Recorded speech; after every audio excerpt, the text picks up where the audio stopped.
Most of my friends at that time were jocks. I played out, sports in high school and stuff. And I had one guy, this very amazingly erudite guy. He was like the president of the chess club and the president of the chemistry club. And I don't have any idea why we got along so well, but we did. We really kind of inspired each other. And one day he said, well, why are you going to get surgery? Why don't you go get acupuncture? And this is 1971, I think.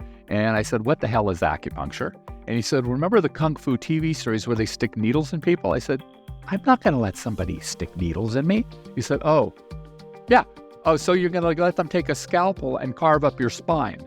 I said, maybe I'll go try that acupuncture stuff, right? And so I did. I'm Michael Max, and this is Qiological, the podcast that curates East Asian medicine and methods through the power of conversation. The thing about being self-employed is you don't know if you're going to be paid for your work. You're not sure if you'll bring in enough to make it worth your while, or if you'll be paid in a fashion that is commensurate with your effort, capability, and time. It is possible to invest your time, money, and effort into an enterprise and have it come up with nothing other than debt, disappointment, and despair. That alone is enough to scare off the amateurs. You can't know ahead of time what will work, what will fail, and for sure, it often enough has little to do with fairness. You could spend 6 years of your life and a bunch of someone else's money and barely scratch out a living doing what you consider to be important work, while some laid-off history teacher hits the jackpot on TikTok doing something silly that make you too embarrassed to show your face in public. It's frustrating when the Facebook channel of yours, even with the heart you put into it, turns out to be a poor investment given the hours and small amount of income it returns, while some dude who teaches trans girls how to apply makeup, he drives a bright red Corvette for his efforts. It takes some fortitude to steer your own boat, chart your own course, and navigate toward it. Relying on yourself for your livelihood, it's a kind of hero's adventure. You'll encounter all kinds of obstructions, many of which are internally generated. And it will be tempting to blame the world for that. But that would be a mistake, because much of the journey of self-employment is finding out where you've been wrong about the world and wrong about yourself. It's not for the faint of heart. The world rewards what we do in wildly different and incomprehensible ways. You probably will not succeed in your first attempts, and God help you if you do, because too much success early on is asking for the problems that come with hubris and conceit. On the other hand, being self-employed, gaining the capacity of self-reliance in the world, it will show you the value of interconnectedness, teach the value of cooperation beyond that it's a nice idea. It will demand you define your own measure of success and enoughness. And perhaps, more than anything else, be the motive force behind transforming the limits that you placed on yourself. It's good to get paid well. Now, go figure out how to do that. It helps to keep things simple, both in the business of having a clinic and in the clinic itself. Experience, like the way good leather boots wear into your feet, it takes time. In this conversation with John Nieters, we discuss how experience and even other jobs we've had that have got nothing to do with acupuncture can help us in our clinical work. Putting your heart into your work, it makes a difference. And we'll be discussing heart health from both Eastern and Western points of view as well. All this and a whole lot more, stay with us. These conversations come to you through the generous support of our sponsors and members. Blue Poppy, your new one-stop shop, has speedy shipping options on everything that you need for your clinic. It's Women's Health Month at Mayway Herbs. Check out their new website for learning resources on helping women with herbal medicine. Are you a creature of habit? How about making a change that helps your patients and the planet with AccuFast needles? And later in the show, raising your fees It doesn't have to be a difficult process. Jane has helpful suggestions on making it easy and effective. And finally, have you considered that having a thriving, profitable practice is one of the most healing things that you can do? Julie Bear-Don't-Walk has, and she can help you do something about it too. Do be sure to visit the sponsors page on the Qiological website to take advantage of all the special offers our terrific sponsors have for listeners of the podcast. Picture this. Your clinic is buzzing with patients, and then you realize that you're down to your last box of needles. No need for panic, because Blue Poppy, your one-stop shop for all your acupuncture needs, they ship orders received before 3 p.m. on the same day. With a quick visit to Blue Poppy's website, you can order premium needles, herbal formulas, and that special Dr. Bob's oil that your patients love. Blue Poppy understands practitioners can't keep patients waiting. That's why they strive to get you what you need when you need it. From high-quality Chinese herbs and formulations to acupuncture supplies and clinical essentials, Blue Poppy has served practitioners for nearly 40 years with products that meet the highest of standards. Discover everything Blue Poppy has to offer by visiting www.bluepoppy.com, and don't forget to subscribe to their mailing list for exclusive offers and more. Hi folks, I'm Yvonne Lau, president of Mayway Herbs. May is Women's Health Month, and as a women-owned and women-run business, we especially love how Chinese medicine can support wellness through every stage of a woman's life. So in this month's newsletter and podcast, we're covering topics like PMS, pregnancy, menopause, and osteoporosis. We'll share expert insights and effective treatment strategies you can put to good use in your clinic. Our Plumflower brand line includes herbal tea pills, tablets, extract granules, and organic herbs, all of which you can find on Mayway.com. And where you can also find articles, videos, and other resources to support your practice. Since 1969, Mayway has been a trusted source for high-quality herbal products. In these challenging times, please know that we remain committed to keeping our products accessible and affordable so you can take care of yourself and your patients. As always, thank you for supporting Real Chinese Medicine. Daily habits and routines feel comforting, familiar, easy, automatic. That's the power of repetition. You've worked out the kinks and can do it with your eyes closed. But what if you shook things up? What if you ditched the old routine and tried something new? Hi, I'm John Sten. I've practiced acupuncture for over 30 years, and together with my wife Kelly, we created the world's first eco-friendly acupuncture needle. The AcuFast earth-friendly needle system cuts your packaging waste by 60 to 90%, depending upon your needle type, speeds up your needling, gives you more control, and best of all, while you're healing patients, we plant a tree for every 2 boxes your clinic uses. Thousands of acupuncturists have already made the switch. In just the last year, they've helped plant over 16,000 trees. Since we started, that number has grown to over 50,000. So break the routine. Be the change. Visit acufastneedles.com. Your patients and the planet will thank you.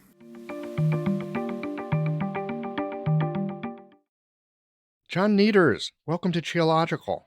Michael, it's so fun to be here. I'd heard about your show for a long time, and my wife did an interview with you, and she was just raving about what a great interviewer you were. And my experience with interviewers is they are just make or break people. So I'm excited to be here. All right, well, let's see if we can break you. All right, there you go. I don't know. I find our medicine so interesting. It was curiosity that took me to acupuncture school because I'd had it myself. And, at a certain point, I'm like, what the hell is going on with this stuff? I just could not figure it out. It just seems so weird, And I've just been curious about it ever since. And I got to tell you the other thing, acupuncture, the longer I practice this, the weirder it gets. It is weird. Oh, me too. It's, I'll find myself so I have several acupuncturists that work with me, and one in particular, we work almost 100% of the time together, and she scribes for my patients, and she'll do a lot of the acupuncture, et cetera. And she'll ask me over time, like, why do you do this particular pattern of points? And I'll say, because it works. And then later on, I'll find, like there was an article that came out in Acupuncture Today about this particular pattern of points that was exactly what I've been doing, except they had a really cool name for it, right? And I don't know how I got there. Just over time, you do things and they work on almost, I hate to use this term, but it's almost like a magical level. It's like, wow. And I remember, so I got to tell you a little story. So years ago in my doctoral program, I was really blessed because it was the first program for this particular college. And they had and I knew that it was going to be good because the president and the vice president of that college were in the program. And so they got the best teachers you could find in China. And one of them was, my pronunciation is horrific, but Shi Min, who the movie 9,000 Needles was made about. He ran the biggest stroke clinic in all of China. Now, thank God I didn't know how famous he was when I was studying with him in clinic, right? And so I remember one day he said, it was really busy. He said, go do these points. And I did. And I said, so why did we do those? And he said, don't worry about it. And so that very, very terse in a kind of older Chinese doctor sort of way. And so then we had our round table where we were doing our reviews. And so I asked him again. I said, so doctor, why did we do that set of points? He goes, sometimes you just put in a needle and it works. And I got to tell you, Michael, that freed up so much energy for me, right? And his point was, trust the needle. The needle is brilliant. The body is brilliant. As long as you do your job of inserting the needle in the right place, doing the proper form of stimulation of the needle, everything else will get done. And I'll tell you, that was so freeing for me to have this brilliant guy say that to me. Well, you were given permission to trust yourself. Exactly. That was exactly it. Exactly. And to trust the medicine, right? Yes. I've got almost the opposite side of that story. When I was in school, I had this teacher from China, Dr. Xie. Everybody loved Dr. Xie, and she was great. And she'd always say, okay, if you're going to do these yin points, be sure to do some yang points to balance them. And for decades, not years, decades, I would be doing a treatment and I noticed, I've got a bunch of yin points or a bunch of yang points. And I'd hear Dr. Xie in the back of my mind, like, you got to balance that out, right? And there came a moment when I heard Dr. Xie in the back of my mind, and I looked at what was going on for my patient. I was doing a lot of palpatory work. I still do. And everything with palpation felt just fine, and the pulses felt fine, and the room was still, and it was all yin points. And I heard Dr. Xie say, got to put in some yang points. And it's like the scaffolding came down. I don't need to put in yang points. Thank you, Dr. Xie. Thanks for your guidance all this time. Yeah. But I got it from here. That's brilliant. That's wonderful. Yes. And isn't it interesting how some of your instructors that you were very close to, how those words will stay in your mind forever? Yes, absolutely. It's really something. I love hearing you talk about this. It's such an interesting place to start, the weirdness of acupuncture. We talk about cultivation. We talk about growing as practitioners and, the medicine kind of lighting up from inside of us in some way. And what you just talked about, you use these points. Why did you use those points? You can't even tell me at this point. You probably can't even tell yourself, but they work because of experience, all kinds of experience that, it worked here, it worked there, it worked here, it worked. And, there's this evolutionary process. I think we see it everywhere where I see it in nature for sure. We see it in our practices. Something works, you go, positive signal, do that again. That worked. Do that again, right? You double down on what works. You let go of what doesn't. It's who did I hear talk about it? Seth Godin, I think, talks about it as the evolutionary ratchet, and over time, these things will get dialed in and we don't even know that we've dialed it in. It just comes through experience and time. Exactly. Yes, exactly. I remember I used to do a lot of fertility medicine. I do very little now because emotionally, it can be a little draining, when you're working with 40 women a month who are trying to get pregnant, obviously having difficulty. And so if 10, 15% get pregnant in any given month, that's a pretty good job, right, with these difficult cases. But the other 40, 35 to 40 women are going to be crying, and I'm there with them because, we are there on the ride with them much more than, say, a Western fertility physician. I mean, we're on the roller coaster. They're crying. We're doing what we can to be empathetic and to work with them, but it can get a little wearing after a while. So I don't do as much now. But I was doing a class or a seminar, actually, with one of my favorite fertility acupuncturists, Jill Blakeway, and in New York. And someone said, "Oh, can I shadow you?" And she got this really funny look on her face. She says, "Oh, I don't like people to shadow me so much anymore." And the woman said, "Well, why?" She said, "It's kind of embarrassing.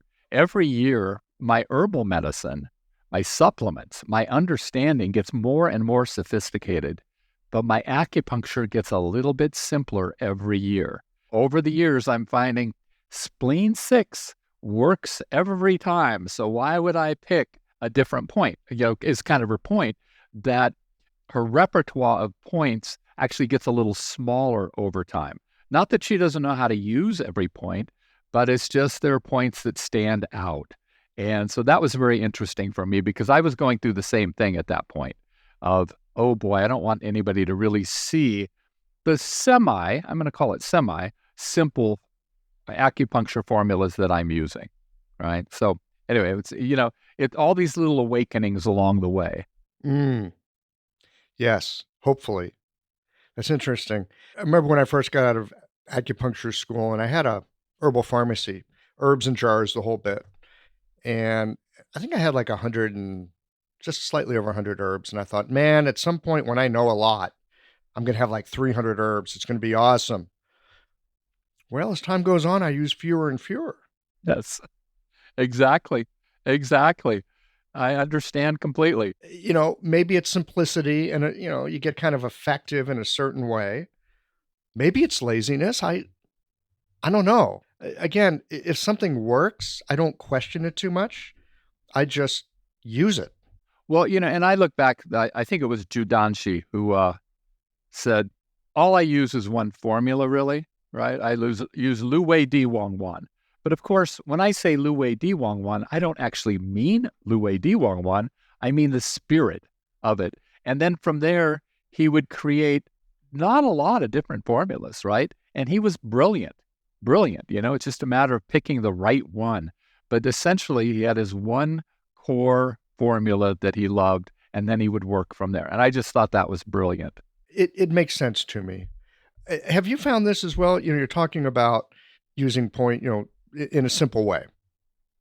Well, seemingly simple way.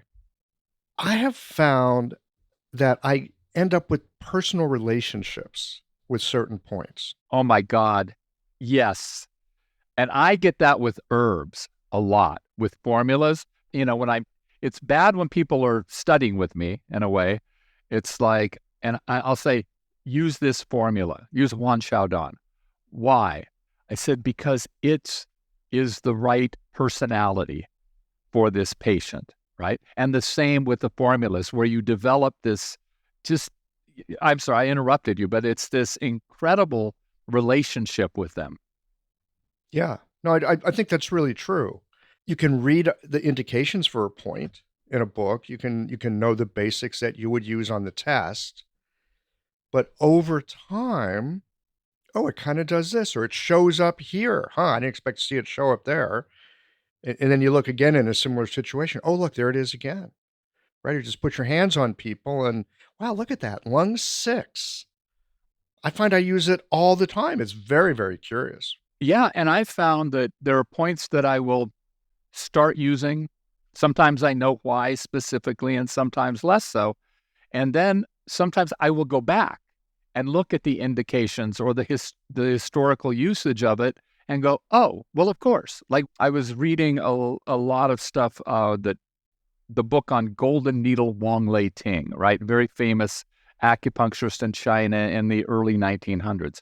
And they actually compiled every single treatment that he did in his entire life. He was that highly revered. Wow, that's like an AI project. Right? Exactly. And one of the things they did is they compiled all of his through and through points where he was combining points, which I like to do.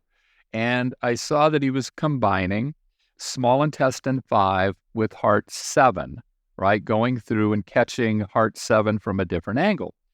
And I have found that combination to be so brilliant for certain of my patients, particularly amongst my dementia patients that would do sundowning and walking in the afternoons. They would get really agitated. But it worked. It was amazing. I'd get great feedback. And then I went back because I didn't know a lot, honestly, about large intestine 5. I mean, I had basics. Wait, large intestine 5 or small intestine 5? Small intestine 5. I'm sorry. I mean, you could take large intestine 5, but that's a long shot. I love pairing large intestine 5 with lung 9, actually. But small intestine 5 with heart 7. And when I went back and really did a little deeper study, they talked about it a lot for resolving, essentially perseverating behavior, right? Where people can't drop things. It's like a dog with a bone. They can't stop wandering. What was so powerful about coupling that point with heart 7 to calm the heart and calm the spirit, and then also the perseveration, because I had the caregivers actually monitoring like roughly how many steps, and the number of steps was reduced by about 2/3 after we used that combination. And it was and so that was kind of going backwards to rediscover why that point was so powerful. And again, that's the magic of our medicine to me. I'm 72. I hope to still be learning for at least another 20 years. I mean, this is impossibly deep, right? It's like, well, as you know, I do a lot of functional medicine principles combined with traditional Chinese medicine. I do a lot of labs. And when I go to like the cardiovascular class, when I go to teach that, I have to basically go in and learn all of the Western stuff all over again every time I teach it, because there's always new stuff. There are new labs, there are new tests, there are new diagnoses. Not with Chinese medicine, but with Chinese medicine, it just gets deeper and deeper and deeper. So it's very fascinating to see how these two fit together and how they sometimes don't fit together. Yes, well, there's that too.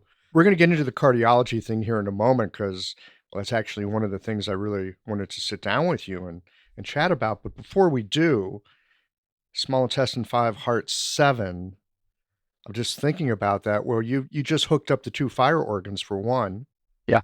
Yes, absolutely. And that small intestine is all about sorting clear from turbid, bring that into the heart. Yeah, that's a combination you could ponder for a bit. You could ponder for a bit. Yeah. I will. And I'm going to use it too. I already got a couple of people I know that probably would benefit from that, including me on a bad day. It's a very gentle combination because it's even less painful for heart 7. So I love that combination. Well, I'll tell you, I had one teacher and he said, oh yeah, getting to heart 7, that can be a little difficult depending on where the hand is. Just go in through small intestine 5. It's just easy. But he never mentioned that they hook together. Right. You know what? And he was just a clever enough guy. He was probably waiting for me to figure it out. And it's only taken me 25 years. So thank you for that. You're welcome. I'm not the sharpest tool in the shed. That's why I talk to guys like you. You mentioned something else. Lung 9, large intestine 5. You say you like to use that. That actually was not any creation or even an accident of mine. I was reading a lot of information coming out of China at the beginning of COVID and then kind of over the first year. And there was one practitioner from China who said he uses that combination on every COVID patient. And the idea being that where does COVID really strongly affect people? They're finding the virus still in people's intestines 15, 18 months afterwards.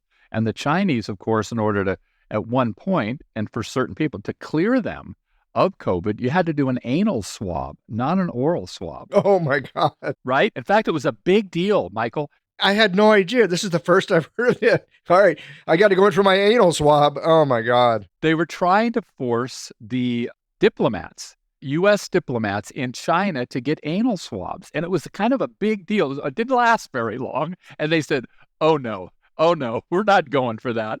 And so they backed off. But that was kind of their thought, is that this is really, in large measure, and with some of the variations, the intestinal stuff was the biggest issue. And then, of course, the lung. And with us, of course, they're paired organs. And so they started using that combination. And I don't use lung 9 as often as I might. It's a little inconvenient, and sometimes I'll substitute.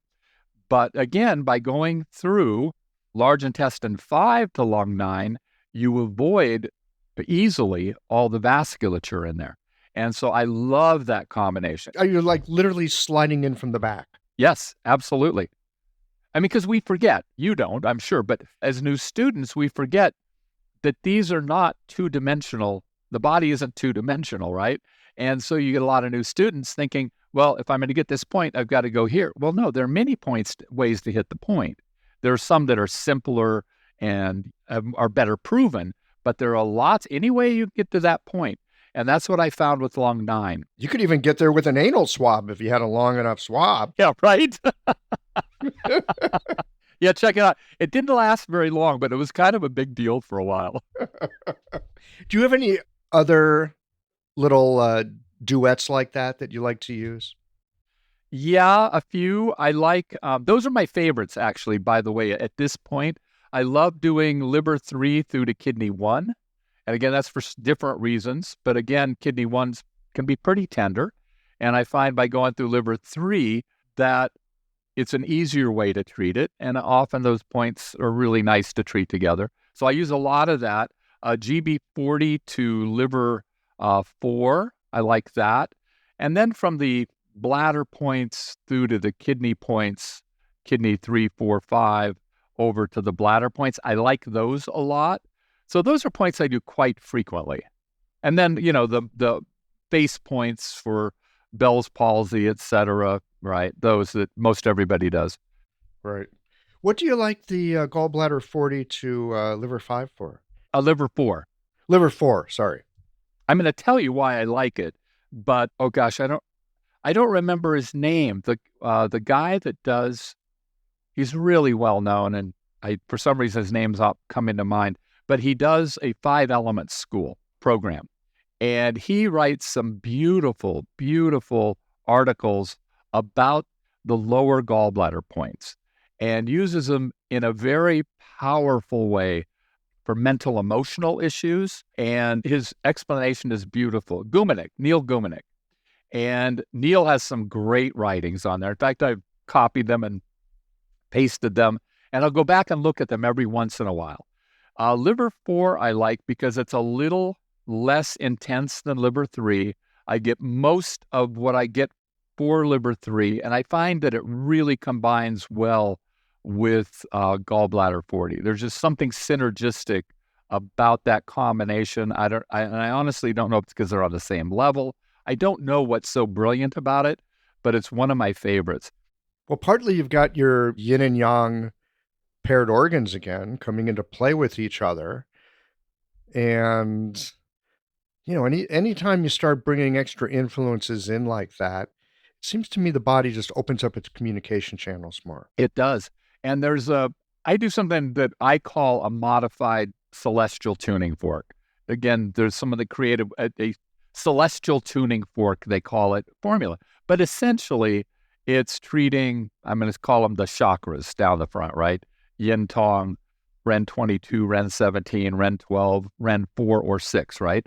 And then to that, I will add that small intestine 5, heart 7 combination, GB40 and liver 4, and the reduction in anxiety and stress and the ability to focus and ground and center is truly astonishing. Like, my wife Jenny works with the 49ers football team. And most, they're coming in for all these injuries and for sports performance, but she treats a lot of the management who are just stressed to the max. Before the draft, they might not sleep for a couple of weeks, and they'll come in just jangled out, and she'll stick them on the bed and do that formula, which I used to do on her. And it's just, she said they would line up every day for that treatment. It just lets them be more conscious and aware and much less at the effect of things. So I love that formula. Well, this is interesting because I heard you describe it. I'm like, okay, that makes sense. I can see using the Ren Mai that way. And then you talk about what we just discussed, small intestine 5 and heart 7. Okay, I could see how that would work. And then you mentioned the last two, and I just felt my whole body go, Yeah. Thanks for the treatment, dude. That's really interesting. I've a couple times, it doesn't happen very often, like every few months, I will actually forget to needle a patient. It's very rare, but I've been in the room with them, I've talked to them, I've prepped them, and then they want to go to the bathroom, right? And then they'll come back and lay back down. And what happens is in my mind, I've needled them and they're having such a beautiful treatment. And I'm so relaxed and they must be so relaxed. And then suddenly it's like, did I really needle them, or is that all in my... And again, fortunately, it doesn't happen very often, but it is interesting how it affects my body, right? Yes. The work that we do also affects us. There's a kind of reverberation that happens. It's one of the things that actually made me finally decide to do acupuncture as a profession. Is my background was really in internal martial arts, contemplation, meditation, etc. But I was running a real estate company, which it's hard, I had like 50 new agents and 100 agents, and it was like from 6 a.m. till midnight. It was pretty much just insanity. And so I tried to use that as an opportunity to stay grounded and centered and breathe, and it was very difficult. And so then I had thought about acupuncture for a while. I had a family, so it made it a little difficult to transition. Mm-hmm. How old were you when that happened, when you decided?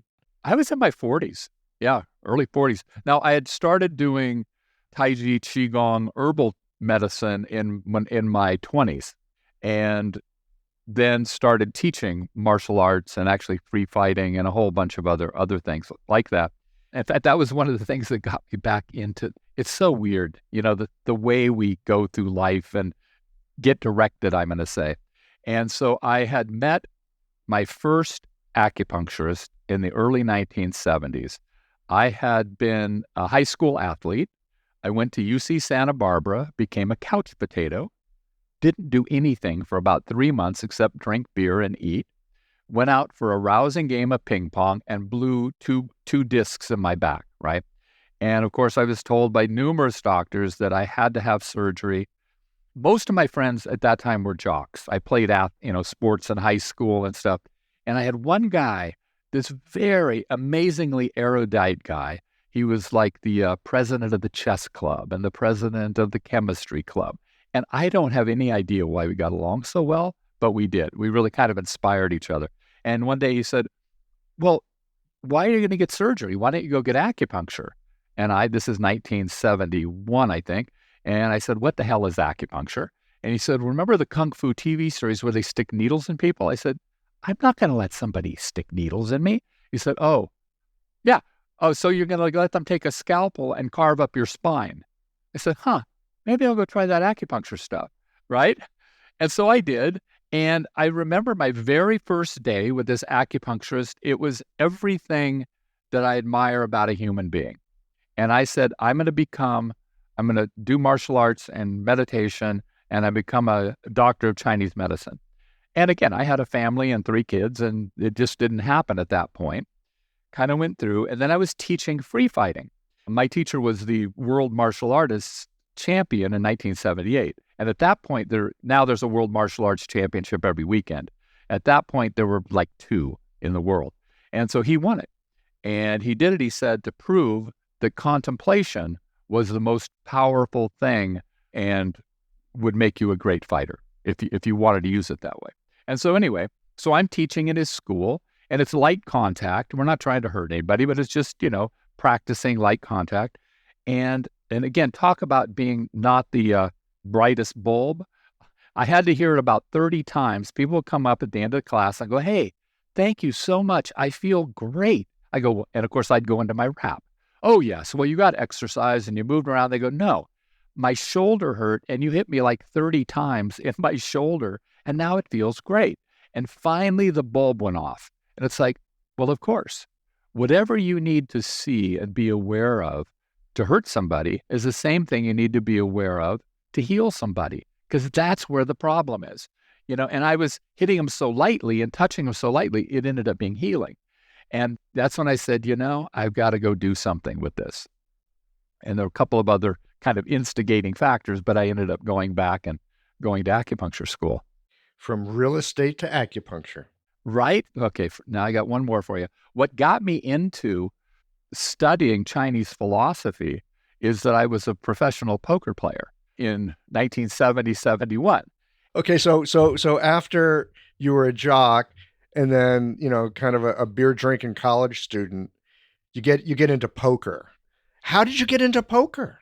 Two of my friends, they were jocks, but really bright guys on a simple level, statistics, probabilities, not going to be physics majors, but just real sharp guys about life. No, but enough probability to play poker. Right. Well, what they did is one of them bought the first book by a guy named Thorpe, and it was on counting cards, playing blackjack.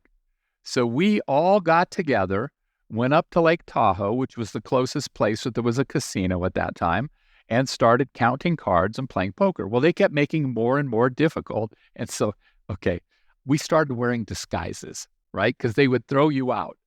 And one day, one of the floormen comes up and goes, "Really?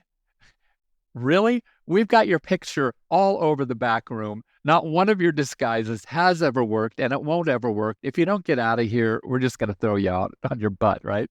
And so I walked by the poker table, literally walked by the poker table. And, I'd played as a kid with my dad and stuff. I bought in and started playing poker, right? And so then after a while, I started playing in some tournaments and doing, higher level games. And I was having a difficult time dealing with the pressure, which, that's kind of the point. And so I bought a copy of Zhuang Zi, right? And I don't know what got me there, but I bought Zhuang Zi. Zhuang Zi on poker. Yeah. And so every time before I'd go down and play poker, I'd sit in a hot bathtub and read Zhuang Zi. No kidding. And that's kind of what got me into this world of possibility that we call Chinese medicine, Chinese philosophy, et cetera. And so that's kind of how I got in there. I'm hesitant to tell my patients all that stuff. Oh, man. We have this idea that tags along in Chinese medicine about our Ming, our fate, our destiny, right? And I don't know, it just seems to me we almost turn it into a kind of fetish. It's, destiny, My experience of destiny is I usually meet it on the road that I take to avoid it. Like, oh yeah, this thing here, yeah, I'm not doing that. Fuck that. I'm going over here. Well, okay, now I'm, yeah, you just chose a path, dude. Or the thing that comes up, you hear something and you think, wow, that's a good idea. I'm going to go look at that. Your life changes. You're getting thrown out of a damn casino. You walk by the poker table. Maybe I should try that. Right? Add a little Zhuang Zi. Shake and stir, rinse, repeat. Yeah, that was kind of the path. And then finally, there were a few other things, obviously, that happened on the way, but I ended up, and there is not a day, now that you mention it, I don't really think this, that being an acupuncturist, or which I don't really like that term because what we do is so much bigger than that. It includes acupuncture, but it's, certainly an enormous body of work that we do that includes acupuncture. There's never a day that I question that it's the right thing to do. And I will tell students, going to school, I said, there has not been a single day that I have questioned or regretted that this was the right thing. Now, If you get into it, you're 6 months into it, doesn't seem right. Well, it might not be. But I said, for me, man, it feels like I've been doing this for generations, right? That's what it feels like in my heart. It's like, yes, what else would I do? This episode is brought to you by Jane, the clinic management software that honestly just makes running a practice easier. Let's dive into something that's never easy, but sometimes necessary: raising your fees. It can feel awkward, right? But here's a tip that can really help. Consider offering flexibility to your patients as you introduce the change. When patients face new fees, it's natural for them to feel uncertain or concerned. That's where flexibility can really make a difference. Offering options like a phased increase, suggesting a payment plan, or even taking a moment to talk things through can help to ease the transition. These thoughtful gestures show your patients that you're listening and care about them, which strengthens the trust you've worked so hard to build. If you're looking for more ideas on how to navigate these kinds of changes, head to frontdesk.jane.app and check out the article, How to Tell Clients You're Raising Your Fees. One last thing, if you're ready to give Jane a try, you can use the code CHEOLOGICAL for a 1-month grace period on your new Jane account. Well, it sounds like you've had a quirky way that you've unfolded your life. That's a very polite way to put it, Michael. I'm big on quirkiness. I think quirkiness is, if you're lucky, you've got a bit of a quirky life because it means your life is interesting and you've opened your mind enough to incorporate some new perspectives. So I see it as very beneficial, sort of spirit opening, thing to have in your life. Well, I don't think there's any of those things that I mentioned that I have done, professions, et cetera, that doesn't still come into play in a positive way, right? They're all things that are still important and relevant as learning experiences. Absolutely. I don't think we throw anything away. I spent 10 years in high tech prior to diving into acupuncture school. And when I left, I thought, oh yeah, I'm done with high tech, right? But I've got a podcast. Guess what? And here you are. Here I am. Damn thing tags along. Yeah. Well, for years, I had a group of patients that would come in. They were real estate brokers. And I swear they only came to, and I used to do training all over the United States for real estate brokers. And I swear they only came in to pay me for my real estate advice. But, I was able to add a few other things with it. That was fine with me.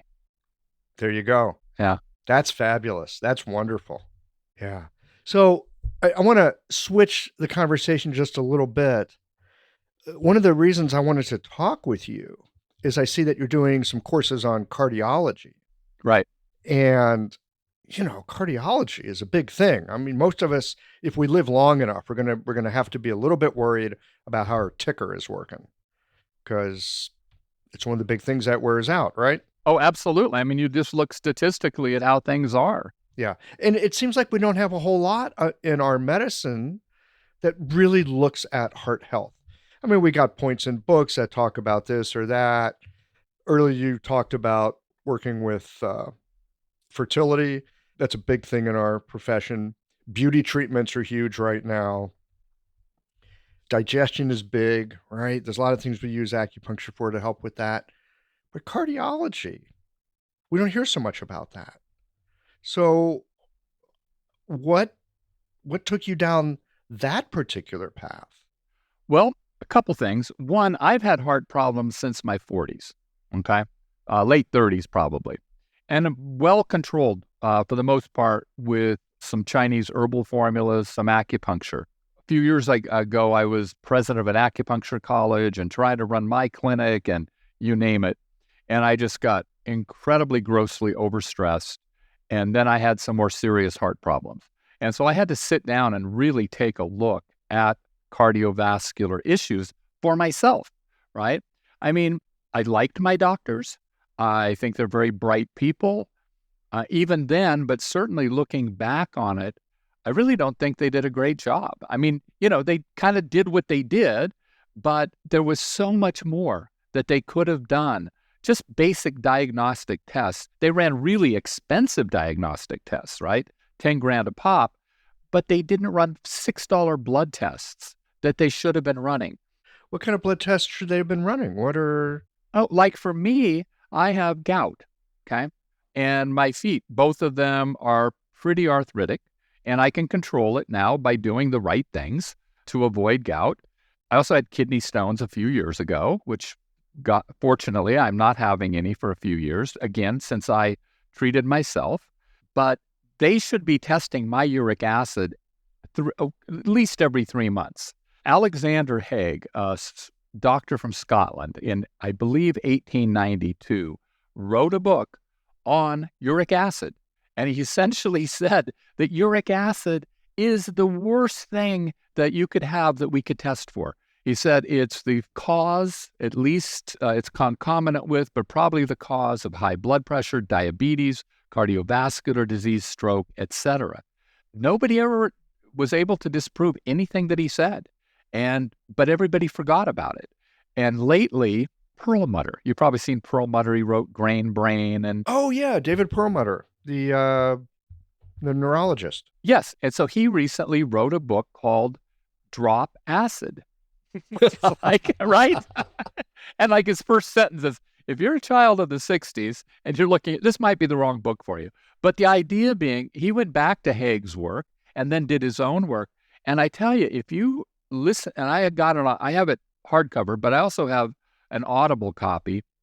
And it's one of those books, although it's written for a combination lay people and practitioner, I can't get through more than 2 or 3 pages without just having to pull my car over and take notes. It's the amount of information in there that is so relative and pertinent for us. This is Perlmutter's book. Perlmutter's book.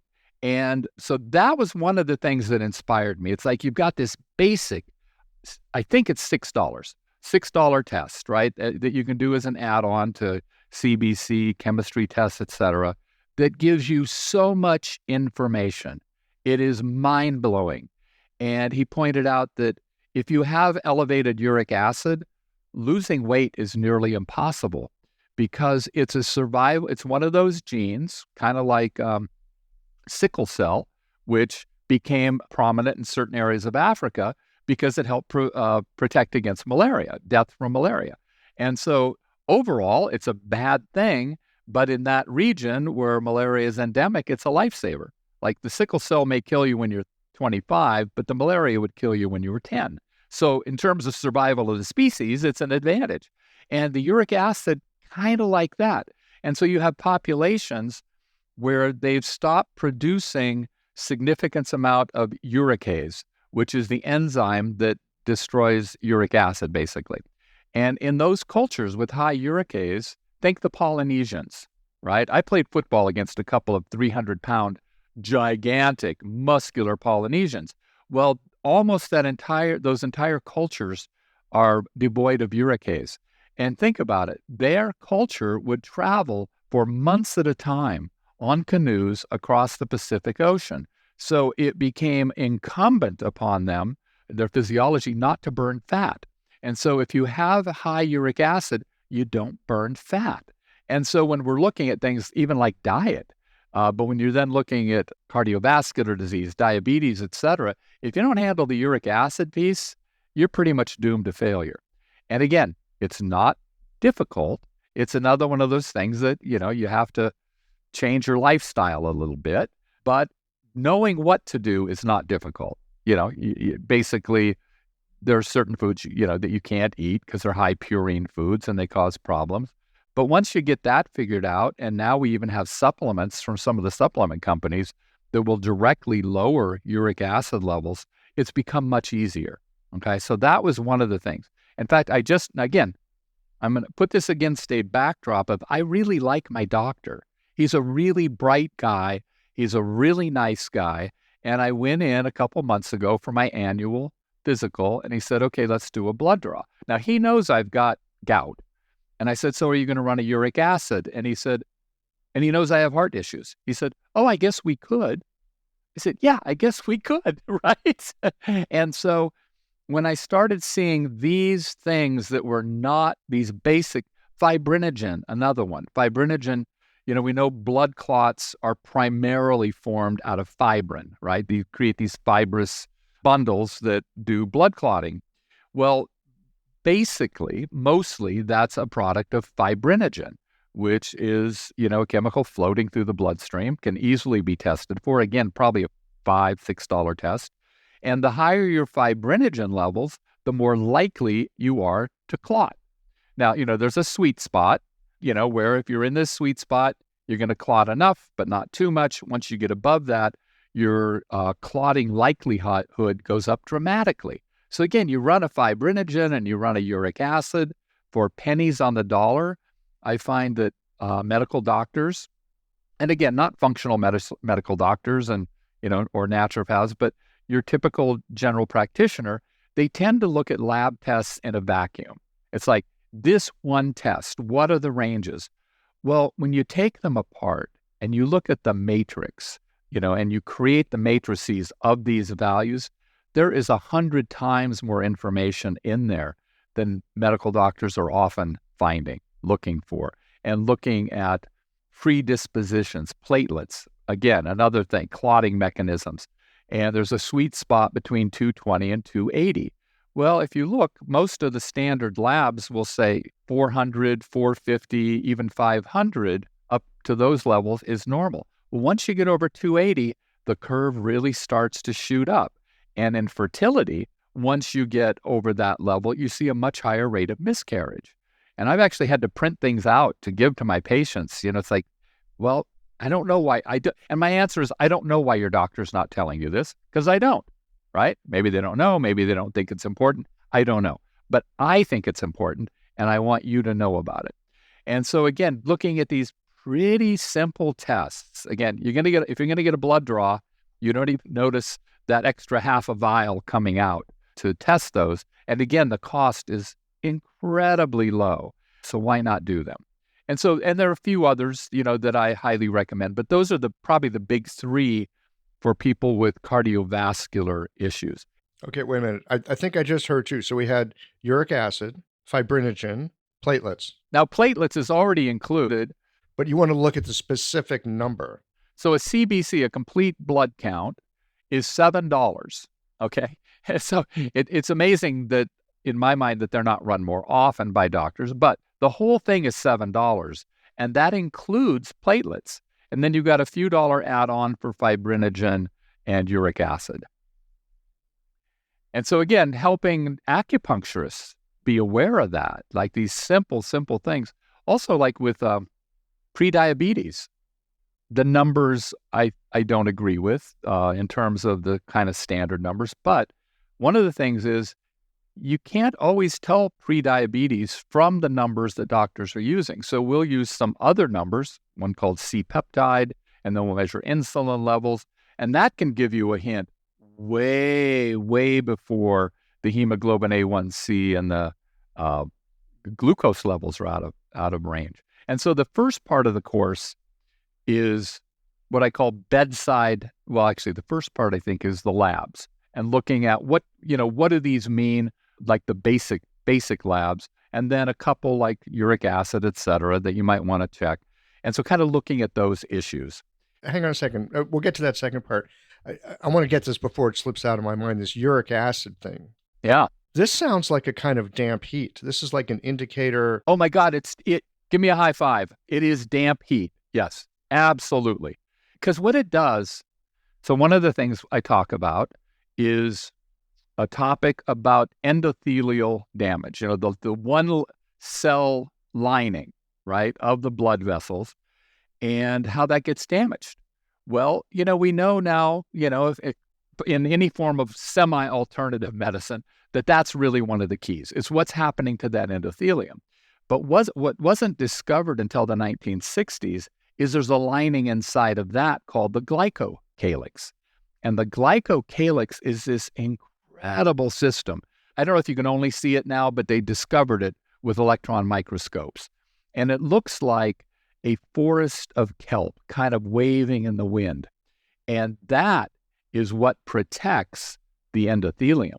So if that's functioning correctly, it captures the viruses, it captures the bacteria, it protects from the uric acid, which will just burn basically the endothelium because it's acid, right?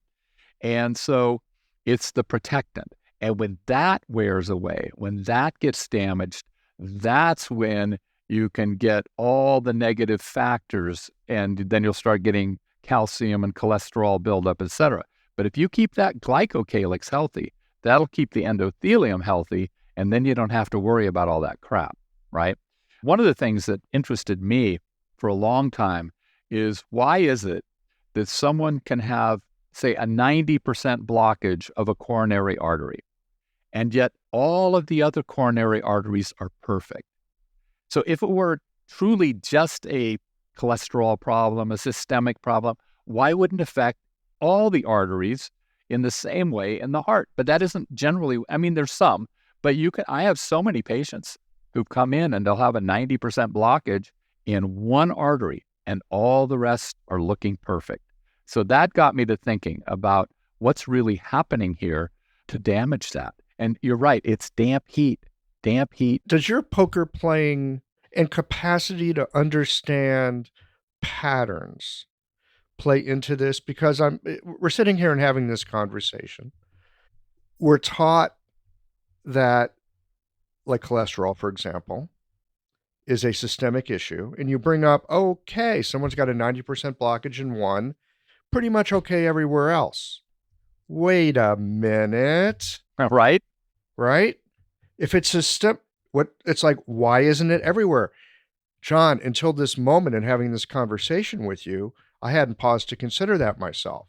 But I'm thinking about it right now. Like, well, yeah, why is that? Isn't that curious? Isn't it worth at least asking the question? Yeah, right? At least asking the question. That's really, to me, the whole point, right? Like even if someone comes in, I had a kid come in and he had tremors. He's like 16, 17, came in with his mom and I questioned him. And it became pretty clear that they would be diagnosed as essential tremors. His dad had them, et cetera, et cetera. And so he thought we were done. And I said, yeah, okay, this is probably what's going on. But why now? Why this week? Never in your life before. Why are those tremors hitting now? And sure enough, we tested him and he had very incredibly early stage Epstein-Barr mononucleosis, right? It was funny, Michael, you'll appreciate this. So I tested him and I said, he's got mono. And they said, what should I do? I said, well, first go back and tell his doctor, see what she, has to say. So it was really funny. They go in and they said, my son has mononucleosis. And the doctor said, well, how do you know that? And she said, well, his acupuncture did this test. And she looks at it and goes, yeah, he does. And the mom says, well, what should we do? She said, I've never caught mononucleosis or Epstein-Barr this early. Go back and let him do it, right? So it was like, they're always catching it a stage later, right? And as we know, the earlier you can catch any problem, the better off you are, right? So, but that was kind of funny. I don't know. I appreciated her honesty, right? We never catch this here. I have no idea what to do. Yes. Well, and what a great question too. Okay, your dad's got this, you've got it, but like, why now? Right. You're 16. Maybe that would show up in your 40s. Yeah. And why this week, right? And why this week? Yeah. Such a great question. Why now? I'm going to have to add that in. Yeah, that's a great question. Yeah. It's actually one of my favorite things when I look at conditions, because you'll see all this stuff, right? And particularly when I'm doing a lot of labs, and it's like, okay, why now? Why is this showing up now? What else? What else is happening in their life, right? And of course, you're going to ask this, have you changed your diet? Have you changed your exercise, et cetera? But it really reinforces that for me, that we need to see why now. All right. So back to the cardiovascular. We just talked about damp heat with uric acid, the fibrinogen. I'm going to have to learn how to pronounce it. Fibrinogen. It's just like a foreign language. Fibrinogen. It's like learning Chinese.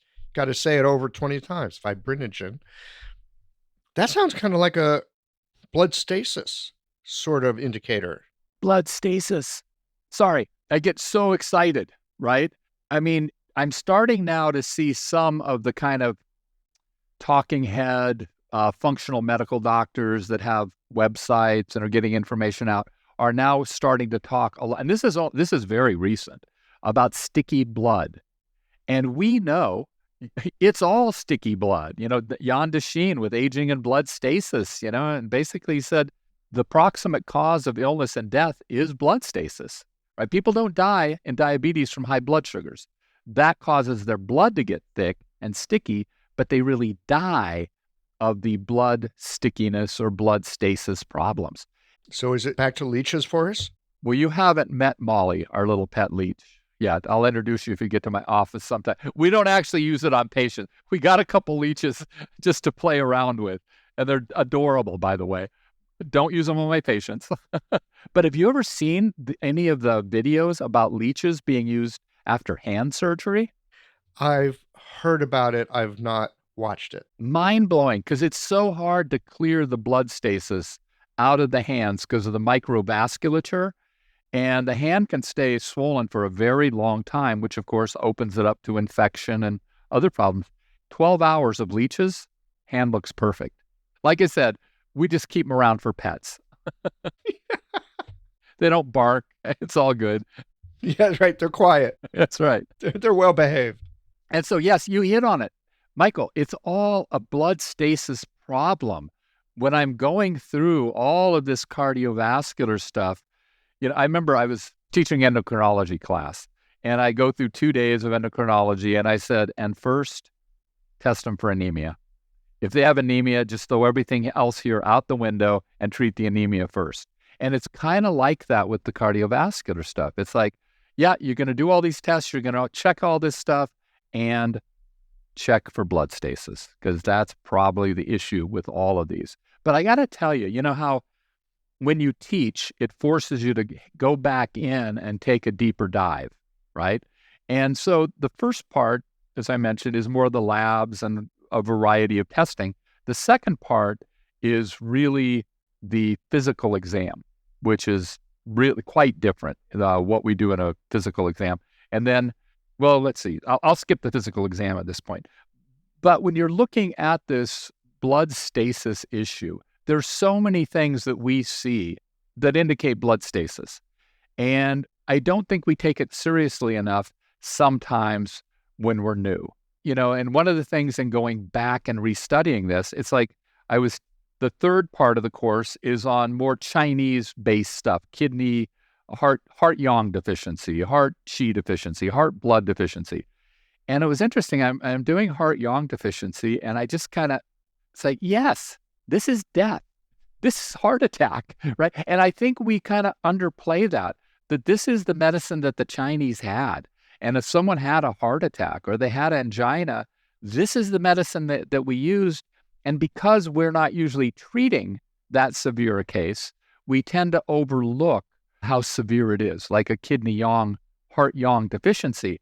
I mean, that's life or death in hours, minutes. Heart blood stasis, that could be death in a few minutes, right? And so I don't know that we take it seriously enough. And that's one of my reasons for doing it. Yeah.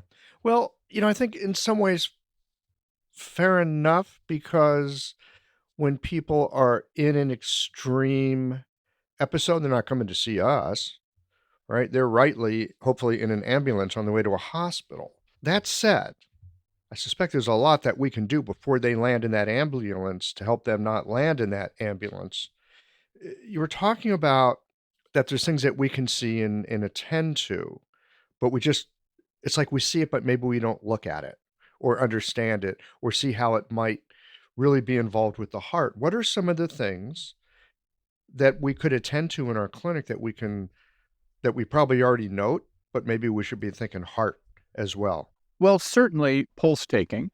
And again, I think that's such an art. I mean, I think it's just the potential to be a great pulse taker is just life-changing for patients. And I don't consider myself a great pulse taker. I like my pulse taking, but I've worked with people that blow my socks off. And it's like, holy shit, you can feel that in there? And it's been great for me because then they'd show me and I could feel certain pulse characteristics too. But certainly pulse taking. One of my favorites that I talk about in the course, we talk a lot about blood deficiency also, but there are like 200 different forms of anemia. Any of those could fit into blood deficiency, if you want to kind of shoehorn some of them. But really, when you feel someone's pulse and it basically is vacuous, there ain't nothing there, that's going to be a case of hypovolemia. There actually isn't enough blood in the blood vessels. And I think we overlook that sometimes because that can be a very dangerous situation. You get someone with severe adrenal fatigue or an older person who, particularly if they're on blood pressure medications, often you feel that vacuous pulse. And I will ask them, do you get dizzy when you stand up? 95% of the time, oh yeah, I'm afraid I'm going to pass out. And then I'm cautioning them, right, about what to do so they don't fall and hit their head and kill themselves. And fall down and break their hip. Exactly. And I think that sometimes gets overlooked more than it should. And so we do several tests around that to see if it's more kind of looking at potential causation for that, right? And what's one of the things that's shown up post COVID is a huge increase in POTS, right? Positional orthostatic tachycardia, where people, they stand up and their heart rate just goes right through the roof. Or dysautonomia, where they stand up. I've noticed this in my clinic. Yeah, and their blood pressure just drops out. And so those are much more common now. And so I test almost everybody for those. I'll do Ragland's test, right? Have them lie down, take their blood pressure, have them stand up, and take their blood pressure again at 1, 2, and 3 minute intervals to see how it's responding. And I'm seeing 10 times more problems than I was seeing 5 years ago. It's a real issue. And then working with that, the other thing I see certainly post-COVID, and I include some vaccine issues in there also, is microclotting. There's so much microclotting, and it gets missed in the Western medical establishment. There's some countries in the world, South Africa was doing it, New Zealand was doing it, where if someone gets hospitalized, even for an hour for COVID, they're giving 3 different oral anticoagulant medications to take home with them.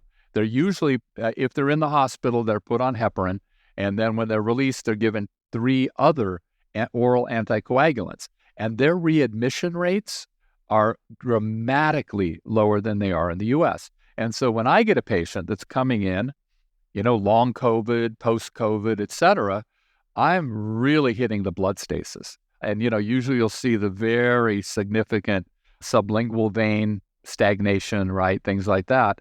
Sometimes a lot of shortness of breath, sometimes, discomfort in the chest. And I will do a D-dimer test, D-dimer, D-I-M-E-R, which is the most direct test for blood clotting. Doctors usually use it for deep vein thrombosis when they suspect that, and they'll run the D-dimer because it detects the breakdown of blood clots. That one's a little more expensive. It's about $50. Yeah, but it could save your dang life.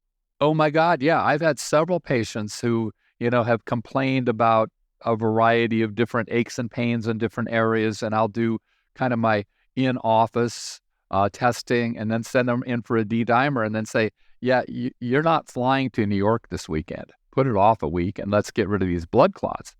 The last time I read, the number of deaths from deep vein thrombosis after airplane flights was 100,000 a year.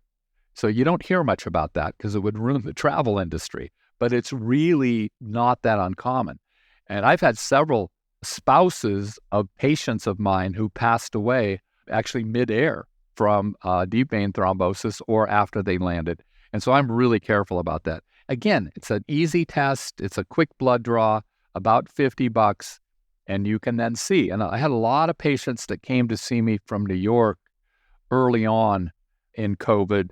And for some reason, and I don't know why this is, they all had microclotting, pretty severe. And when we treated that, they got better fairly quickly. Okay. You're in California. You're talking about blood tests. Like, oh yeah, I just order them up a blood test. Can you order blood work in California as part of being an acupuncturist? It's a gray area like everything else in California is. If you call the state board, they will not answer you.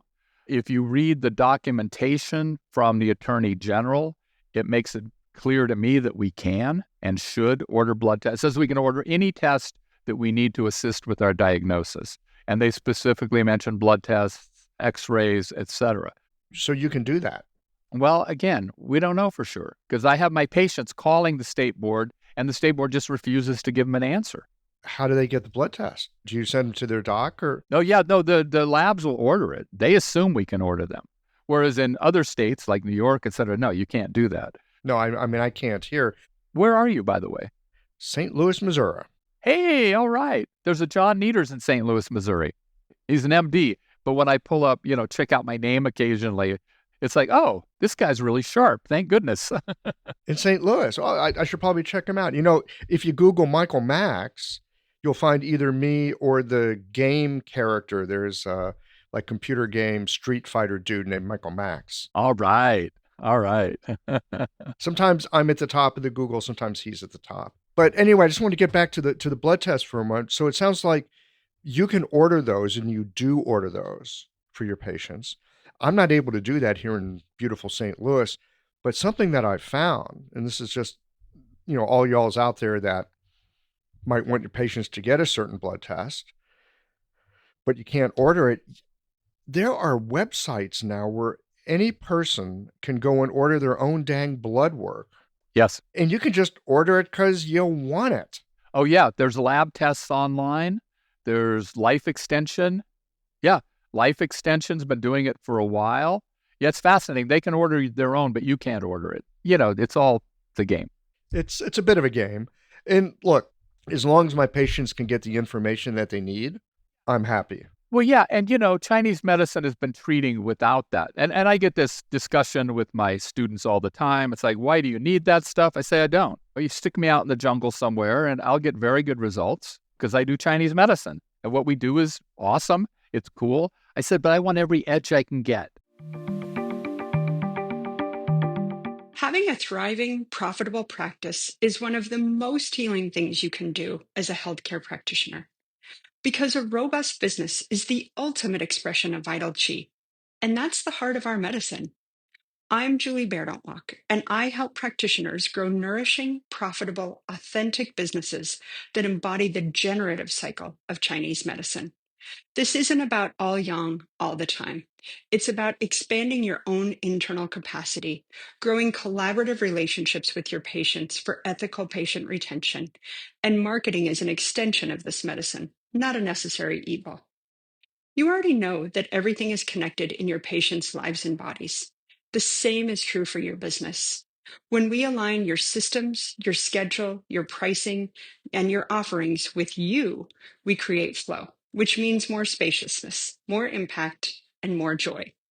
When you are in the flow, fully resourced in terms of chi, time, and money, your business becomes a source of healing, not just for your patients, but for you. Let's grow something rooted, radiant, and real. Visit lifeflowconsulting.com to learn more. And, I find it's very helpful for the patients as well, because just the way we are here in the West, we're so used to looking at tests, they mean something. It gives it a kind of reality. Yeah, it does. And so patients will pay more attention. So if I'm talking to them about their diet and, well, maybe eat these foods or not eat these foods because maybe you've got a little extra uric acid and that might be why you're holding on to some weight. I'm seeing this damp heat, got this inflammation running around. I could talk till I'm blue in the face, but I've learned not to talk till I'm blue in the face because it's just fatiguing. But yeah, if we can get a test and the test says, yeah, it's a little bit elevated. Yeah, absolutely. Maybe not gout elevated, but elevated. Elevated, yeah.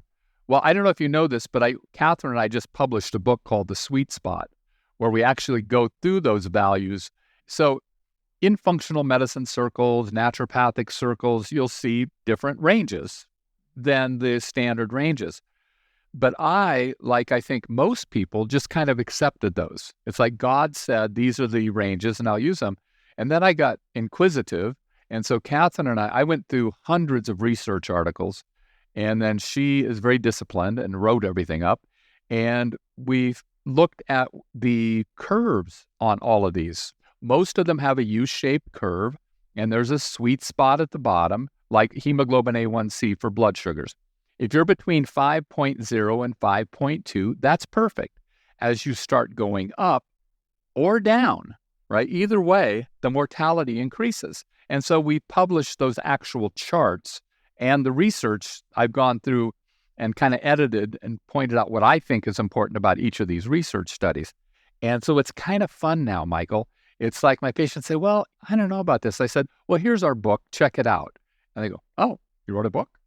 So it's kind of fun. But it's that same kind of thing, right? It's in black and white. They can see it. They trust Western lab tests.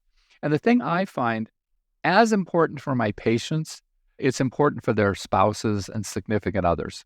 Like I would run tests on adrenal fatigue, and people come back and you can see why they can't get off the couch. I mean, there's nothing left. They're just yin, yang, everything deficient.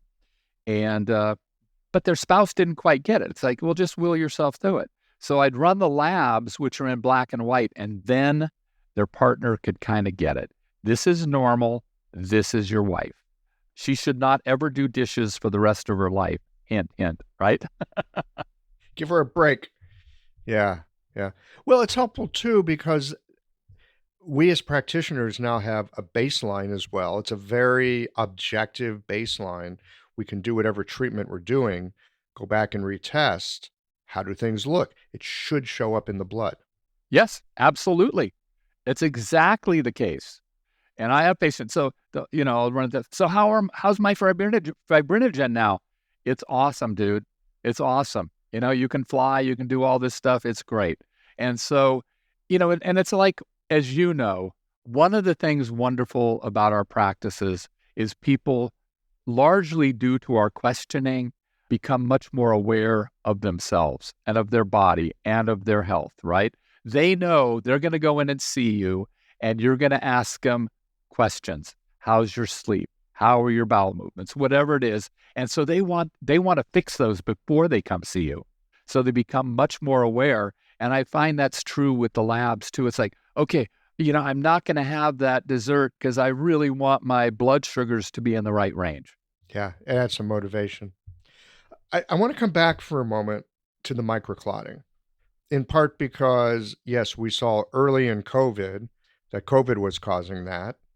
There's some indication that vaccines may spur this in certain people as well.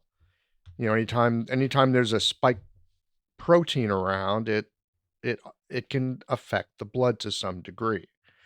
And we're just not going to get away from that, given that that's our situation. So certainly something worth looking for, the microclotting. In addition to the pulse, in addition to the tongue, are there other things that you're looking for? And then from a Chinese medicine perspective, how are you treating it? Well, let me take the first piece first.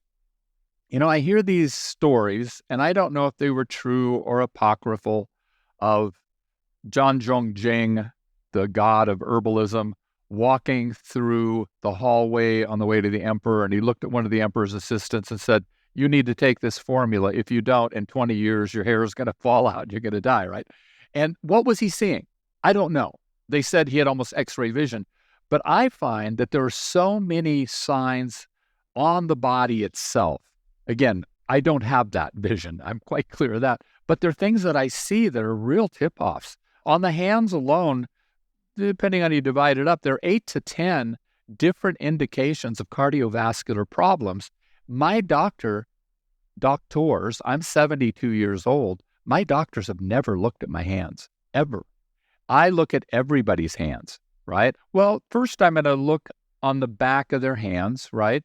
And I'm going to look, and again, so what I don't know is, were the ancients looking at all this stuff all the time and we've just forgotten?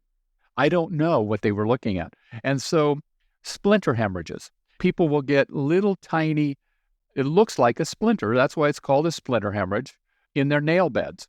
And those are actually small blood clots that they're throwing. There are a variety of reasons why that can happen, but the blood vessels are tiny there in the nail beds. And so they'll get clogged there. That's like the smallest area. The only other place that I've talked to patients where they can see them is in men on the scrotum, where the blood vessels are right at the surface and very tiny. And they can see, and they describe it as being very trippy, that you can actually see the little blood clots there. In the fingernails, it just looks like a little splinter. And so you can kind of date them a little bit, right? Like if someone, like I had a guy recently and I said, boy, you've got a lot of splinter hemorrhages. And I started questioning him. He says, oh yeah, I forgot to tell you, I had surgery 2 months ago. Okay, well, he was post-surgically throwing some clot, some line. Looking at discolorations under the nails or in the nails, looking what are called Terry's lines or Mees lines, which can be signs of certain types of heavy metal poisoning or kidney disorders. And so then you'll see with Mees lines alternating dark and light lines, which is actually in the tissue. And Terry's lines are similar, but it's just one line down toward the tip of the nail. And then I'm looking, it's called the Shamrock window here, looking to see if there's any clubbing. And when you look on Wikipedia or any of these other sources, when they talk about like nail clubbing and you look at a picture, it's like, oh my God, that's horrible. Nobody could miss that. But it's gradations. If you catch it at the beginning, it's not going to look like that. It's going to be much less. And then Bowes lines, which are horizontal in the nail bed itself. And so that's going to be a line. And I always have to ask patients, have you worn fake nails recently? Because that'll do the same thing. But they'll get a horizontal line. And that's indicative that there's been some very serious health problem at some point in time. And usually when I question people, they'll say, oh yeah, you know, my brother and my father both passed away at the same time and I was so depressed, or I had a heart attack or something. And basically the body in its infinite wisdom is saying, hey, I have enough energy to keep you alive, but I don't have enough energy to keep you alive and grow fingernails. And then when you flip the hands over, myocarditis and pericarditis can show up as different types of discolorations on the palms of the hands. There's something called Janeway lesions and oscillor nodes.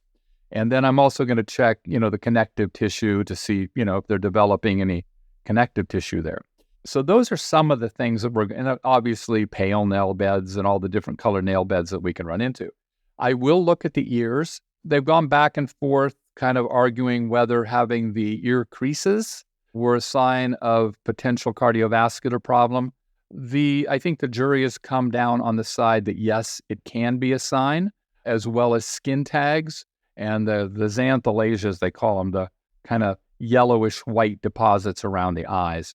And so looking at those are all conditions that can be hints. Again, none of them are definitive, but they're all hints to cardiovascular problems. The corneal arcus, where you get the white circles around the iris, which is from a lot of cholesterol buildup, right?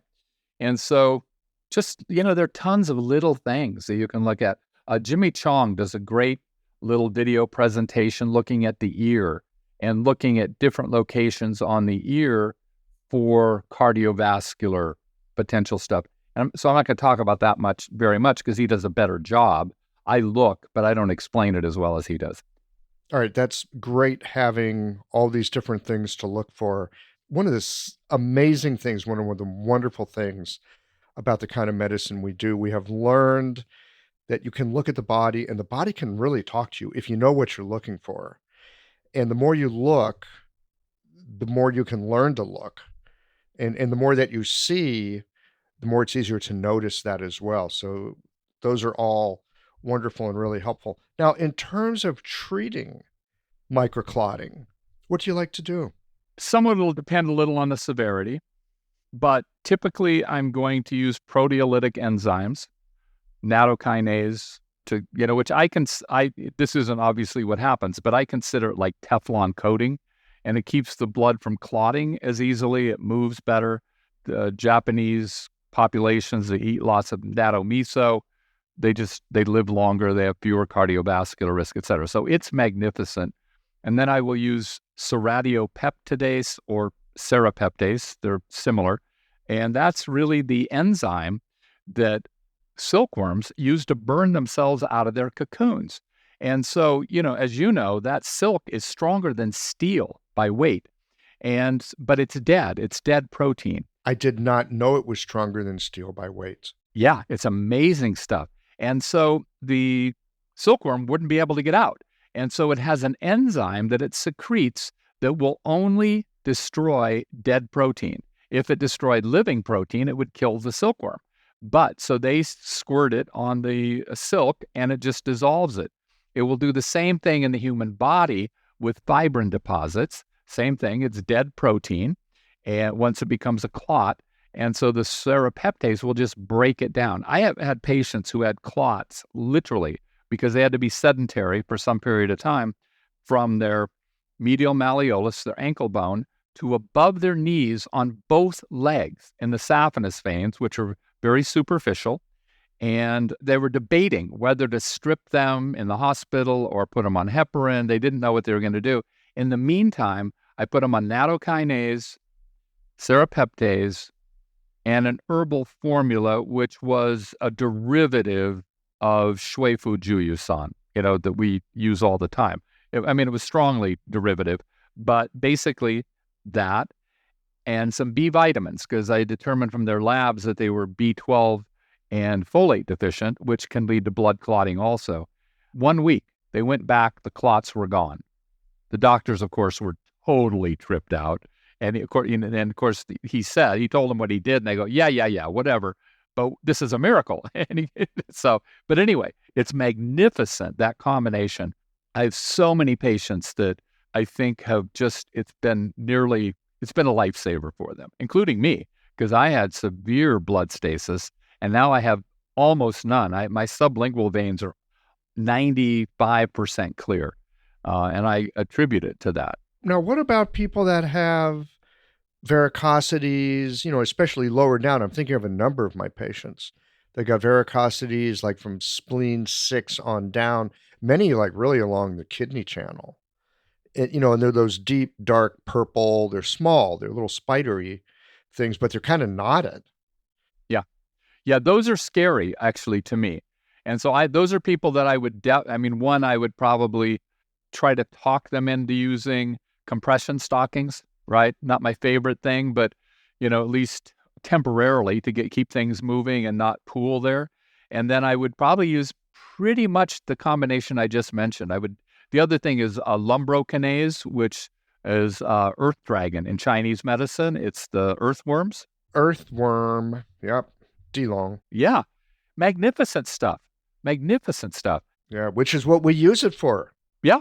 That's what we like to use it for. Yeah. Throw some leeches on it, you're all set, Michael. Well, you happen to have some in your clinic, you lucky dog. And by the way, that reminds me, one of the things I will do with patients, so everything I talked about so far, I'm usually going to do in my office as I'm talking to them. And then I'm going to take them into the exam room, listen to their heart, palpate their glands, etc. But I'm also going to check their ankles, just what you're saying. I'm looking for all of those blood flow issues, but I'm also going to palpate the saphenous veins, which are right in there along that area. And they're very superficial. And I find that tends to be the first place that I can feel blood clots. And so it will feel like right along there, spleen, liver, in that area. You'll feel it, and it's under the skin, and it feels kind of like a pencil. And you shouldn't be able to feel the saphenous veins. You can only feel them if they're congested. And so I'll often check those just to make sure. And if they have some kind of stagnation in there, these various supplements plus the... I use the supplements I talked about. I'll put them on a PEMF mat, a pulsed electromagnetic field, which is miraculous at getting blood stasis moving. And then I may do infrared or red light therapy, which will also help with inflammation. But I love PEMF, pulsed electromagnetic fields. Do you want me to talk about that at all? Well, I was gonna say that sounds like a wacky thing, but we're acupuncturists, so what's wacky? Yeah, right. Well, I did a ton of research on that.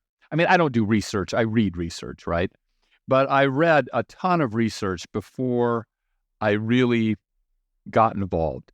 And I had a friend that was a Beamer distributor, Bemer, which is like the big company with pulsed electromagnetic fields. I went to a lot of their stuff, read a lot of their information, read a lot of their background science, and I got pretty impressed by it. And so then I started doing more research, and it turns out, or it seems to turn out to me, I don't know if this is true, but to the best of my discernment, Working hypothesis. human beings developed in a niche, in an environmental niche, where there were basically two primary electromagnetic fields. There was the Schumann frequency, which is the basic kind of frequency of the planet, 7.83 hertz. It varies a little bit, but it's around 7.83. And then the solar frequencies, which are over 30, and those vary a little bit more. But the interesting thing that the Beamer people talked about, and I believe the research supported it, is that, well, let me digress just a hair. Thomas Cowan wrote a book called Cosmic Heart. Cosmic Heart. I read a few pages into that, and just like, it's one of those duh moments. And he points out that if you go to a hydraulic engineer and ask him if a pump that big can pump a semi-viscous fluid through 70,000 miles of pipes, the hydraulic engineer will laugh at you. And that's what we've been told the heart does, that it's pumping that several pints, usually around 6 pints of fluid through, in a typical adult, about 70,000 miles of pipe. Some of them very small, very tight. And he was just laughing. And he said, obviously, this is ridiculous. He said, indeed, if the heart stops beating, you die. But he said most of the pumping is done by the arteries. That's why they're so muscular, right? And it all made sense. So I started looking at it, and it seems accurate. And so you get what's called vasomotion. And a certain number of times per second, around 10 times per minute, roughly, in a really healthy individual, the arteries pump. Who knew, right? I never learned that. And so they pump. The arteries pump on their own. Well, being stimulated, right? So the heart does what it does, kind of gets things moving, and then the arteries are pumping kind of like a peristaltic action and moving the blood through. And he pointed out that the blood moves at very different frequencies at different part of the body, like it moves much faster in the arteries. It moves almost not at all in the capillaries. So how is it that it moves really fast and then stops and then starts moving again, right? Again, it's that, how could this happen if it was the heart pumping at one, it's that one thing that's moving it all? Wouldn't it kind of tend to stay at the same speed? I don't know if that's true, but it made me think, right? Yeah, well, I can see capillary beds, they're much smaller, so things would maybe slow down because you've got more resistance. Yeah, absolutely. And that's all of that stuff certainly I think plays into it and is possible. And what he was saying is that vasomotion, though, is the primary mover of the blood. So there's this other thing going on. Yeah, that it is stimulate. And here's the thing that's like the woo-woo part is, I haven't gotten to the woo-woo yet, right? And so he said that the Schumann frequency is what stimulates those large arteries to do their vasomotion. And again, that made perfect sense, since however long human beings have been on the planet, that's what we've been exposed to. Again, I do not know if this is true, but it made sense to me the more and more I looked at the physics of it. And he said the solar frequency is the frequency that stimulates the little tiny arterioles to pump. And he said, so if you're getting both of those frequencies, which you would be if you're out in the woods somewhere, where you weren't being interfered with by 3G, 4G, 5G, all the other stuff that we're exposed to that can cause interference frequencies. He said, if you're out where you're just getting those two, then your blood flows much better. And so that's the theory in my understanding, limited understanding, behind Beamer and those PEMF machines. Now, all I know is that when I put my blood stasis patients on there, their blood stasis gets better. If they have high blood pressure, the blood pressure drops. If they have normal blood pressure, it doesn't. It stays where it is. The signs and symptoms that I see of blood stasis seem to get better. They seem to feel better. And so, does it work? I don't really know. It's not making them worse, and they think it makes them feel better, and I think it makes them feel better, so I do it. To answer your question, that's one. I wouldn't just do that, but as long as they're in my clinic, we're going to stick them on one of those beds. They're laying down anyway. So you do this while you're doing acupuncture? Yes.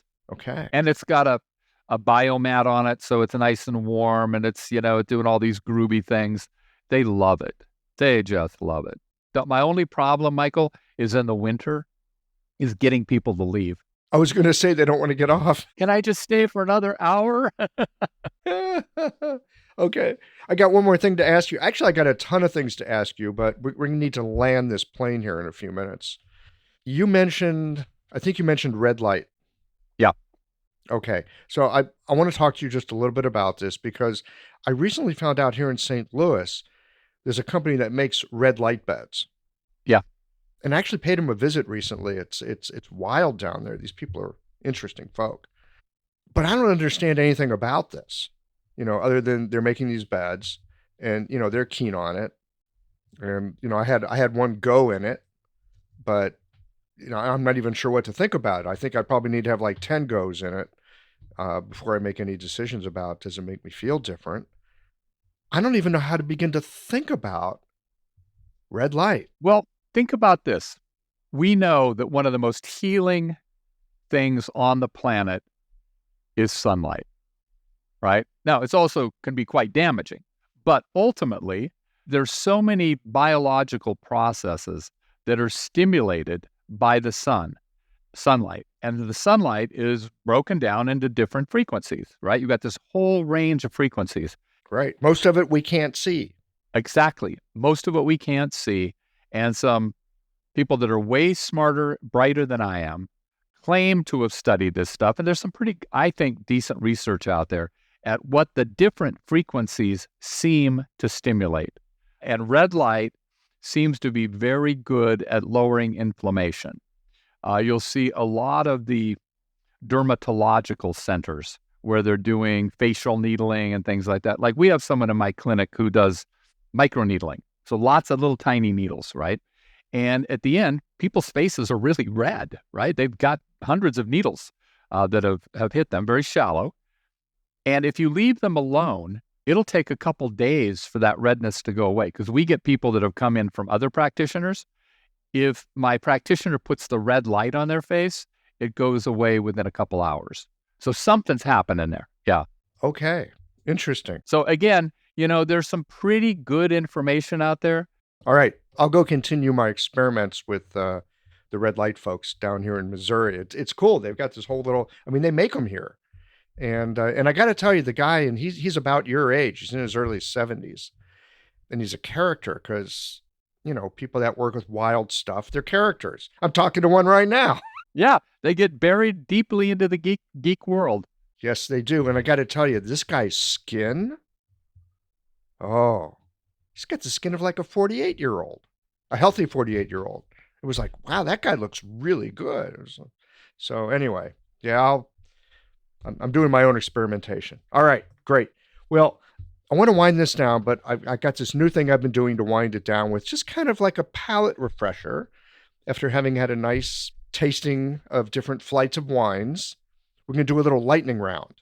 Just some very, very quick questions, short answers. Sound good? Yep. All right, here we go. First, John Nieters, what are you reading right now? Drop Acid. We were just talking about that. Yeah, and it's on my list now too. Thank you very much. I enjoy David's other books about inflammation. Yeah, I think he's on to something. Okay, if you had the capacity to do so, would you rather travel to the future or would you rather travel to the past? Past. Because?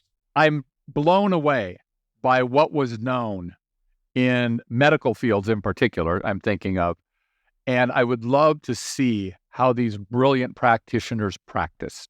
Zhuang Zi, to spend a day hanging out with that dude, right? That's what The future I see as being really cool and fun and gadgety and stuff. But the past, I love the freedom of gadgetry and how people were so tuned in. Freedom of gadgetry. Let's put that on a t-shirt. Okay. Yeah. What's your favorite snack? Oh, anything salty and crunchy. So right now I'm doing these little crunchy crackers from Trader Joe's. The rice crackers. Salty and crunchy. Yeah, man. Pretzels are it for me. All right. What do you think is maybe one of the most helpful things for a new practitioner to know? That you know enough. A lot of them, I'll try to get them to like do talks and things, and they'll go, I don't know enough. And I'll say, then you need to go back to school. You've got a master's degree in this. Go out and spread the gospel. My entire practice, literally, has come from spreading the gospel of Chinese medicine because I love it. Well, the students love it too. Get out there and talk to everybody about it. That's the main thing I would say is trust that you know enough and that you're going to help people pretty much in any conversation you have with them. Okay. Go be an evangelist. Right? It's like my radio show, I've never really talked about myself. There's so much to talk about the medicine. Now, some people come and see me. Okay, that's fine. Sometimes they go see somebody else. That's fine too. I just love the medicine. It'll keep you young, my friend. Yeah. Well, John Nieters, this has been a real delight. Thank you so much for taking a little time to hang out today. Well, I can't thank you enough. You were, just like Jenny said, you're a very, very fun interviewer, and you hit a lot of my hot spots here. So thank you very much. All right. Until next time, then. Take care.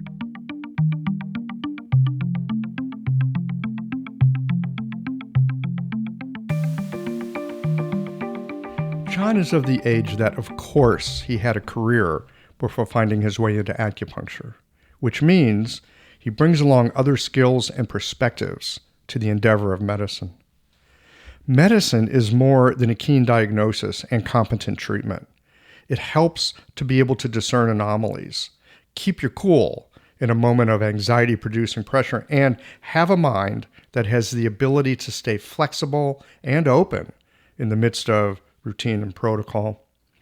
Having experience with other life paths gives us a depth in seasoning that you don't get if medicine is the only thing that you studied. Like counterpoint herbs in a formula, it's helpful to have success in other and perhaps quite divergent areas of life because medicine is rarely by the book. It helps to have a knack for piecing things together and gaining an understanding that comes from a diversity of experience. I can only begin to imagine how counting cards in blackjack might help with remembering herbs or point functions, how high-stakes poker would develop pattern discernment, and working in the high-stress world of real estate transactions, it would help you to keep your calm as patients navigate illness and the uncertainty that it brings. This conversation reminds me that to be effective as a practitioner, it's helpful to be able to call on more than just our medical training. Well, here we are at the end of this episode. If you've listened up to this point, you're either a rabid fan of Qiological or the forward button on your podcast player stopped working. If you are indeed a fan of the podcast, you can help us to bring new episodes to our community of practitioners by supporting us with a membership or a one-time contribution. Details, of course, are on the website. That's it for today, friends. Join us again next Tuesday for another thoughtful episode of Qiological.